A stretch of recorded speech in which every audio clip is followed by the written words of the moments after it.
But first, the humble battery. Last year, the UK used more than 680 million of these little tubes of power. But how do they actually work?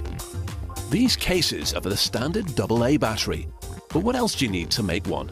A battery consists of a case, a positive pole, a negative pole, a base plate, and a pin to allow the electricity to flow around the circuit.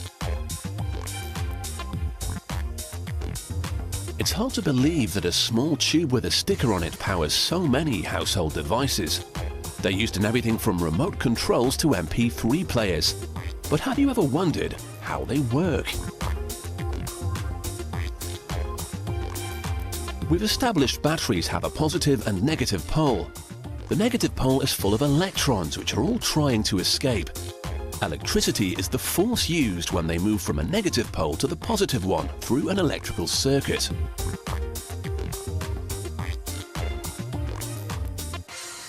The materials used to make the positive pole are manganese dioxide and graphite. You might be familiar with graphite as it's used to make the pencil. The positively charged mixture works by absorbing electrons that pass into it. It gets pressed into rings which are then inserted into each battery case. The more that can be put into each battery, the longer that battery will last. The mixture is loaded into the top of the machine here, and once it's compressed, the rings are then loaded into each battery as it passes below.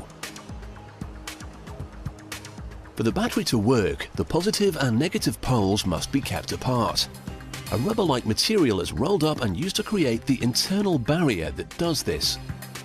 This high-speed machine then inserts each individual roll into the batteries, which are already lined with graphite. To show you how it works, we've had to have the machine stopped. The lining is highlighted here in red.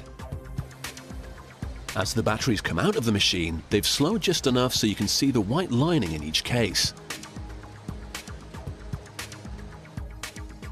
Like yin and yang, a battery is made up of two opposites.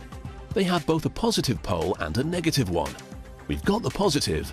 Now we need to make its opposite by combining zinc powder and a gelling agent. The mix is very toxic though, so a machine is used to minimize human contact. The combination creates this gloopy substance, which is a negatively charged gel. Once it's fully combined, this is added into the lining in the battery cases. We've now got the two sides to the battery, but to make them work, the electricity needs to get from one side to the other. If the electrons can't travel between the poles, the battery won't power your remote. So to get round this problem, the clever guys at the battery factory have come up with a solution. That's where these base plates come in.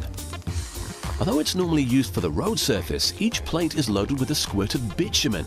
It makes an excellent glue. Brass pins are then introduced, and this is the secret to how the electrons can get out. They travel down through this pin and into your remote or any of the hundreds of devices that are powered by batteries today. You can now use them to help you switch channels, light up your torch, or power your MP3 player. When their job is done, they'll head back through the wires into the positive pole in the battery.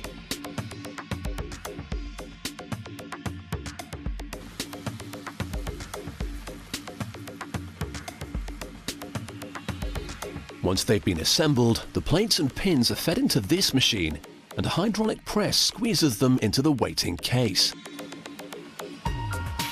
They're now complete, although at this stage they don't look like the batteries you would recognize. Before they receive their trademark stickers, they're all tested. If the battery's lining is damaged, then it short circuits and won't give out any power.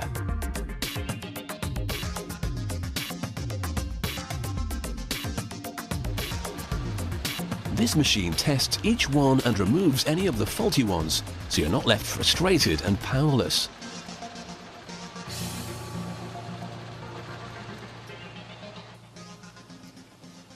Rolls of stickers are loaded up and attached to the batteries. And now they're complete. So next time you're crashed out on the couch with the remote control, spare a thought for the electrons that are saving you from getting up.